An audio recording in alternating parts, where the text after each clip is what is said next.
Good morning, friends. So good to see you guys. Welcome to the library. So, I have a question before we begin our reading this week. Do you have a nickname? Something maybe your family calls you, or something that maybe your friends call you? I'll share mine. When I was a little girl, my family used to call me Care Bear because I was just so sweet and I always cared and I always helped, just like the Care Bears do. And it rhymes with my name. So I was always Care Bear or Carrie Berry. And those are my nicknames.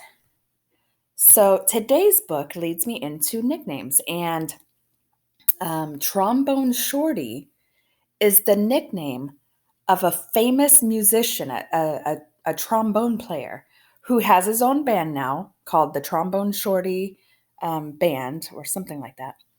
And the real man is Troy Trombone Shorty Andrews, and he wrote this story about how he got his nickname. And the illustrator is a Caldecott honor winner, Brian Collier. So let's begin. Trombone Shorty. Where you at? Where you at? We have our own way of living down here in New Orleans, and our own way of talking too. And that's what we like to say when we want to tell a friend hello. So, where you at?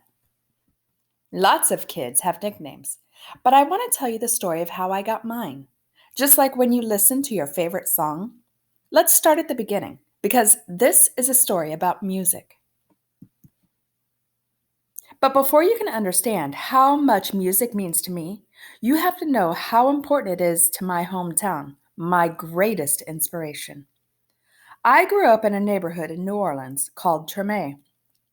Any time of day or night, you could hear music floating in the air, just like those balloons that are floating. And there was music in my house, too.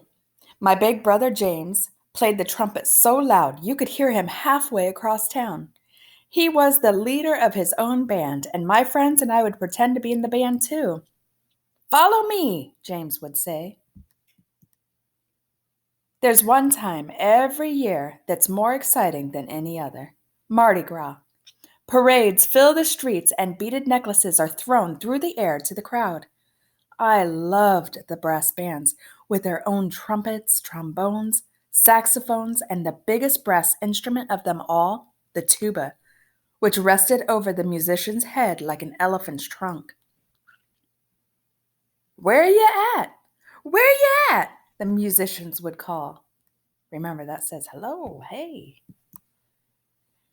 All day long, I could see brass bands parade by my house while my neighbors danced along. I loved these parades during Mardi Gras because they made everyone forget about their troubles for a little while. People didn't have a lot of money in Treme, but we always had a lot of music. I listened to all these sounds and mixed them together, just like how we make our food. We take one big pot and throw in sausage, crab, shrimp, chicken, vegetables, rice, whatever's in the kitchen, and stir it all together and let it cook. And when it's done, it's the most delicious taste you've ever tried. We call it gumbo, and that's what I wanted my music to sound like. Different styles combined to create my own musical gumbo. But first, I needed an instrument. The great thing about music is that you don't even need a real instrument to play. So my friends and I decided to make our own. We might have sounded different from the real brass bands, but we felt like the greatest musicians in Treme. We were making music, and that's all that mattered. Then one day I found a broken trombone that looked too beaten up to make music anymore. It didn't sound perfect, but finally, with a real instrument in my hand, I was ready to play. Do you see the imaginary crowns? They are the greatest musicians of Treme. The next time the parade went by my house, I grabbed that trombone and headed out into the street. My brother James noticed me playing along and smiled proudly. "Trombone Shorty," he called out, because the instrument was twice my size. "Where you at?" From that day on, everyone called me Trombone Shorty. I took that trombone everywhere I went and never stopped playing. I was so small that sometimes I fell right over to the ground because it was so heavy. But I always got back up and I learned to hold it up high. I listened to my brother play songs over and over, and I taught myself those songs too. I practiced day and night, and sometimes I fell asleep with my trombone in my hands.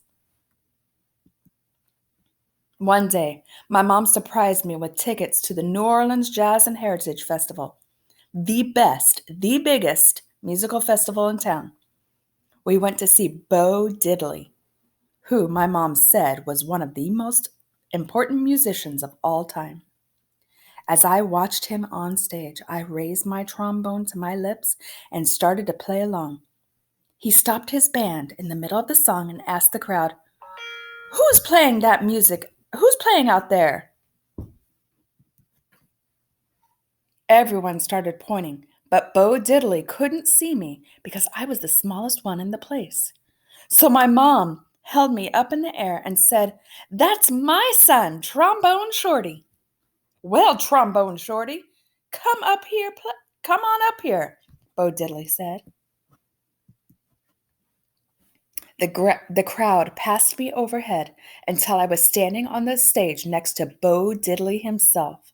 I walked right up to the microphone and held my trombone high in the air, ready to blow. "What do you want me to play? What do you want to play?" Bo Diddley asked. "Follow me," I said. After I played with Bo Diddley, I knew I was ready to have my own band. I got my friends together and we called ourselves the 5 o'clock Band because that was the time we went out to play each day after finishing our homework. We played all around New Orleans. I practiced and practiced, and soon my brother James asked me to join his band. And when people wondered who the kid in his band was, he'd proudly say, "That's my little brother, Trombone Shorty. Where you at?" And now I have my own band called Trombone Shorty and Orleans Avenue, named after a street in Treme. I've played all around the world, but I always come back to New Orleans. And when I'm home, I make sure to keep my eyes on the younger musicians in town and help them out, just like my brother did for me. Today I play the same New Orleans Jazz Festival where I once played with Bo Diddley. And when the performance ends, I lead a parade of musicians around, just like I used to do in the streets of Treme with my friends. I still keep my trombone in my hands, and I will never let it go. Where are you at? Where are you at? And here is the author's note, which I won't read right now. But on the author's note, there are pictures of the real Trombone Shorty when he was young. And this is him in the streets, probably of Treme, leading and playing his trombone. And this is Troy Andrews, Trombone Shorty, with Bo Diddley.